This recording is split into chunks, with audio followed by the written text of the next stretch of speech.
Did you know there's a secret weapon in your financial arsenal that 99% of people don't know how to use? It's not a stock tip or new cryptocurrency. It's a federal law that, when understood, gives you the power to legally challenge and remove negative items from your credit report. Most people think a bad credit score is a life sentence. They accept the late payments, the collections, the charge-offs as a permanent scars. This belief costs them tens of thousands of dollars in high interest and locks them out of mortgages and kills their dreams of getting business funding. When you master the law we're going to discuss today, you can turn that entire narrative around. In this video, we're going to break down the most powerful rule book there is, the Fair Credit Reporting Act, or FCRA. You're going to learn why the Fair Credit Reporting Act is a big deal, how this law makes you the enforcer of your own credit report, your 3 core rights, the legal foundation that requires your credit report to be 100% accurate, verifiable, and timely, and what happens if it's not. The blueprint for action, how to use the FCRA to raise your credit score step by step.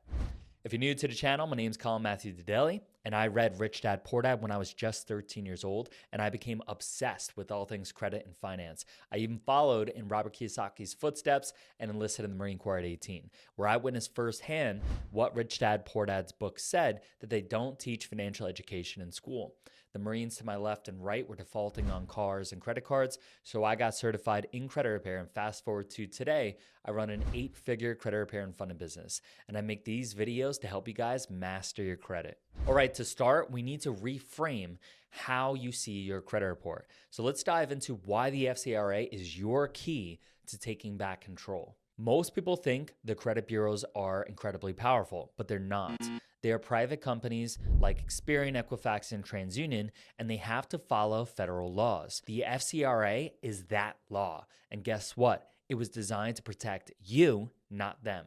The FCRA is the law that gives you the right to fix the errors on your financial records.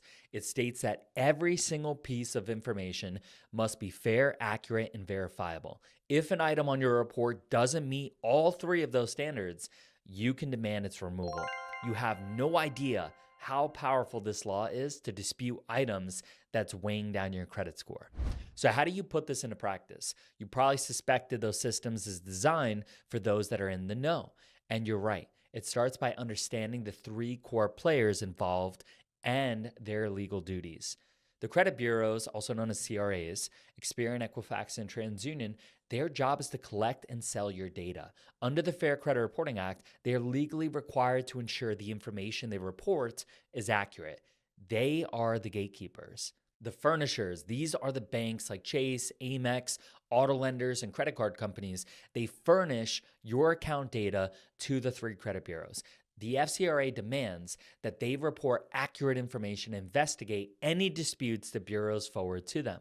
Now, the users, these are the landlords, the employers, or any lender who pulls your report. The FCRA limits who can see your report and for what reason. This is called permissible purpose. Your power comes from holding the bureaus and the furnishers accountable to the FCRA's rules. Listen, guys, if you've been doing this for years, struggling with bad credit or lack of business funding, and you just want my team to handle everything for you, whether it's fixing your credit or getting you access to capital, click the link in the description and the pinned comment, and my team will offer you a free consult where we offer our white glove credit repair service or our business funding service. Now, knowing the players is step 1.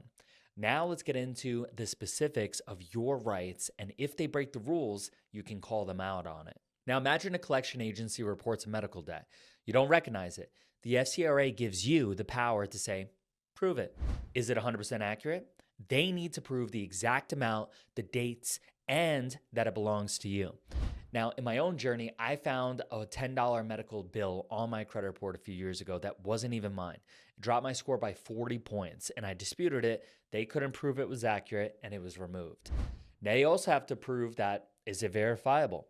The Bureau has 30 to 45 days to investigate your dispute. They contact the furnisher, who must then verify the debt. If the furnisher lost the paperwork, doesn't respond in time, or can't produce the original contract, the item is unverifiable, and by law, it must be deleted. Is it timely? Most negative items like late payments or charge-offs can only legally stay on your report for 7 years. A bankruptcy can stay for up to 10. Now, if an item is older than that, it's outdated, and so you can demand its removal as well.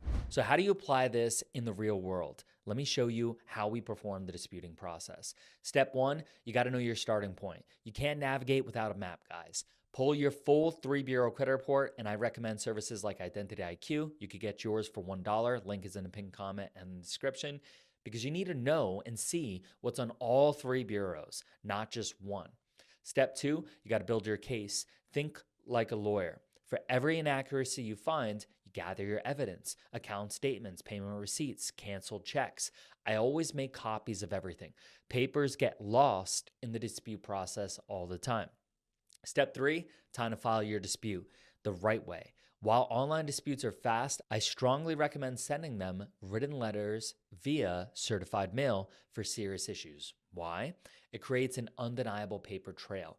Your letter should be clear and concise. State exactly what's wrong. Be sure to include copies of your evidence, include a copy of your credit report with the item highlighted. Step 4, the 30-day clock begins. Once the bureaus receive your first letter, the 30-day clock starts, and they must investigate and give you a result. If they can't verify the item, they must remove it. It's that simple. But what if you dispute a clear error and it comes back verified, even though you know it's wrong? This is where most people just give up, but you shouldn't. You have another level of protection: regulatory oversight. The goodwill versus formal dispute paths. You got to understand this, guys. You have 2 powerful paths you could take. Path A is a goodwill letter. This is a polite solution for an honest mistake. I have over 5 different goodwill videos on this channel for banks like Amex, Capital One, Military Star Card, and PayPal Credit. And this is where you have one to a few late payments with a creditor you have a long history with. You're not citing the FCRA, you're asking for a courtesy removal. Provide a really good reason, like you were sick, an emergency, etc. You had autopay set up and you haven't been late since. Path B is the formal dispute and escalation. This is your weapon for inaccurate, unverifiable, or untimely information. If your initial dispute fails, you're going to escalate it up. Escalating sounds intimidating, but it's a straightforward process that holds a bureau's feet to the fire. Here's how you take it to the next level: the CFPB and FTC. If the bureaus aren't cooperating or following the law, you can file complaints with the Consumer Finance Protection Bureau or the Federal Trade Commission. These government agencies exist to protect consumers. Consumer protection finance, right? Often just mentioning them in a follow-up dispute letter gets results because creditors know they're legally required to comply. It's your right to sue for damages. This is the ultimate leverage. If a bureau or a furnisher willfully violates the FCRA and it causes you harm, like being denied for a loan, you can sue. The law allows you to recover actual damages, like money you lost because of the error. Example is higher interest rates that you had to pay. Punitive damages to punish the company. Legal fees, they may have to pay those too, like all of your attorney fees. Now, the takeaway here is you are not powerless. The law provides you with a clear path to defend your credit. You just have to be willing to walk that path. The FCRA is your defense, but if you're ready to go on the offense, watch my next video where I'm going to show you how I would get $50K in business funding in just 7 days. As always, guys, links for credit repair and business funding are in the pinned comment and the description below. Be sure to smash that like button, hit subscribe for more value. It's Credit with Colin. I'll see you guys on the next one.